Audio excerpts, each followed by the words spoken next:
बिहार के गया में बिहार भाजपा के प्रदेश अध्यक्ष सम्राट चौधरी मंगलवार की देर रात एक दिवसीय दौरे पर गया पहुंचे। सबसे पहले उन्होंने बुधवार की सुबह विष्णुपद मंदिर जाकर पूजा अर्चना की। इस दौरान भाजपा के कई नेता और कार्यकर्ता मौजूद थे। इस मौके पर पत्रकारों ने पूछा कि राहुल गांधी कह रहे हैं कि भगवान श्री राम के नाम पर बीजेपी राजनीति कर रही है। इस सवाल पर बीजेपी प्रदेश अध्यक्ष सम्राट चौधरी ने कहा कि यह राजनीति कहाँ रहा, भगवान राम का कोई विरोध कर रहा हो, भगवान राम के भव्य मंदिर के उद्घाटन हो और उसका कोई विरोध करता हो तो तब राजनीति करना ही पड़ेगा। उन्होंने कहा कि प्रभु श्री राम के बुलावे पर सभी को बुलाया गया है। मैं तो पहले से कहता रहा हूँ कि नीतीश जी बिहार के मुख्यमंत्री है, वह भगवान राम के वंशज है, उनको भी जाना चाहिए। प्रभु श्री कृष्ण के वंशज लालू प्रसाद है, इनको भी राम मंदिर की पूजा में शामिल होना चाहिए, क्योंकि हम लोगों को शास्त्र में बताया गया है कि दोनों एक ही हैं, दो युग में आए हैं। सनातन को बचाने के लिए पूरा सनातनी खड़े हैं। जिनको यह लगता है कि इटली से देश चलेगा, वैसा होने वाला नहीं है। वहीं बंगाल की सीएम ममता बनर्जी द्वारा 22 जनवरी से मां काली मंदिर से अभियान के सवाल पर बिहार बीजेपी के प्रदेश अध्यक्ष सम्राट चौधरी ने जमकर चुटकी ली। उन्होंने कहा कि मां काली पर पूरा आस्था रखते हैं। ममता बनर्जी राम मंदिर के एवज में वहां से यह युद्ध छेड़ना चाहती हैं, वह अलग बात है, लेकिन मेरा मानना है कि हम सब सनातनी हैं और राम मंदिर का स्वागत करना चाहिए। वहीं आम आदमी पार्टी द्वारा सुंदर पाठ किए जाने के सवाल पर उन्होंने कहा कि हम लोगों को कोई दिक्कत नहीं है, लेकिन कथनी और करनी में अंतर होना चाहिए। एक तरफ आम आदमी पार्टी राम मंदिर का विरोध करता है, दूसरी ओर उनके भक्त हनुमान जी का कथा करते हैं। इससे क्या प्रतीत होता है कि केजरीवाल जी कथनी और करनी में फर्क है। केजरीवाल को कथनी और करनी को एक करना चाहिए। वहीं मायावती द्वारा लोकसभा चुनाव लड़ने के सवाल पर उन्होंने कहा कि मायावती 2019 में महागठबंधन के साथ थी। उस दौरान महागठबंधन के लोगों ने धोखा दिया था, जिसके कारण आज मायावती ने अकेले लड़ने की घोषणा की है। गैस से मगध भूमि न्यूज के लिए मनोज कुमार की रिपोर्ट। राजनीति का रहा जब कोई भगवान राम का कोई विरोध कर रहा हो, भगवान राम के भव्य मंदिर का उद्घाटन और उसका विरोध करता हो, तब तो राजनीतिकरण करना ही पड़ेगा। हम लोगों ने नहीं किया है।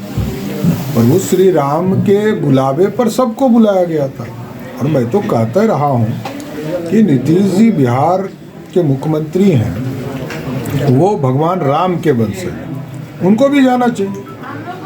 और प्रभु श्री कृष्ण के वंशज लालू प्रसाद जी हैं, इनको भी राम मंदिर की पूजा में जाना चाहिए, क्योंकि हमको शास्त्रों में बताया गया कि दोनों एक ही हैं, दोनों दो युग में आए।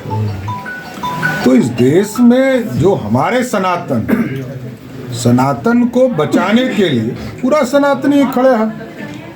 और जिनको ये लगता है कि इटली से देश चलेगा, देश चलने वाला भारत के सनातन परंपरा से चलने वाला देश है। यहाँ मुगल भी आए, मुगल ने लूटने का काम हमारे मंदिरों को किया, तोड़ने का काम किया, तो भी हमने ग्रहण किया।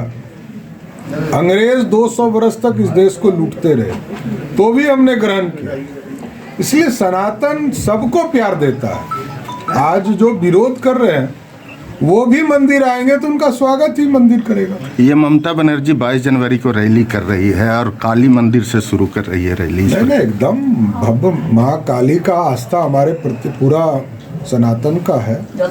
और ममता बनर्जी जी राम मंदिर के एवज में वहाँ ये युद्ध छेड़ना चाहती हैं, वो अलग बात है।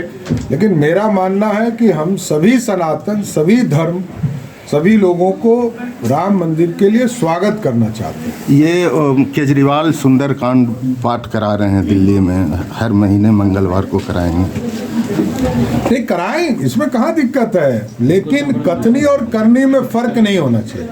कथनी और करनी में फर्क हो, एक तरफ आप भव्य राम मंदिर का विरोध करते हो और उनके भक्त हनुमान जी का कथा करते हो, इसका क्या प्रतीक होता है? यह स्पष्ट दिखाई देता है कि आपके कथनी और करनी में फर्क है।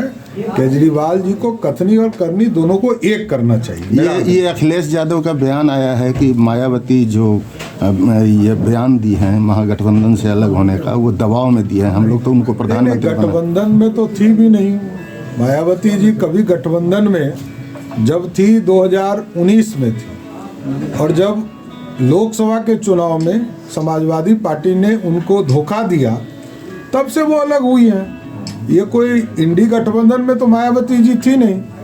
जो लोग इंडी गठबंधन में रहेंगे उनके खिलाफ ना इस तरह का भाई वो दबाव में जा सकते। और ये मैं स्पष्ट तौर पर कहना चाहता हूँ कि देश में सीबीआई और ईडी का दुरुपयोग जितना कांग्रेस ने किया है कोई दूसरा पार्टी सोच भी नहीं सकता।